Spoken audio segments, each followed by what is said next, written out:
def ñu dagg benn partie bind Thione Seck quand les hommes me donnent de l'argent je le prends maanaam ñoom duñu fi wax yëpp la seule partie qu'ils retiennent mooy loo xam ne day yàq.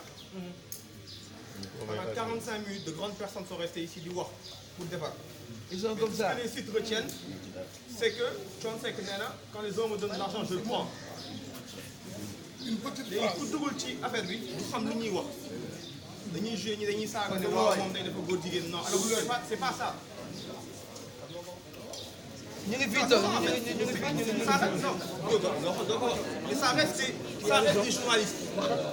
Vous devez tous faire le même travail c'est-à-dire ngeen liggéey ci professionnalisme ak respect ak loo xamante ne day jëmee nit ñi kanam.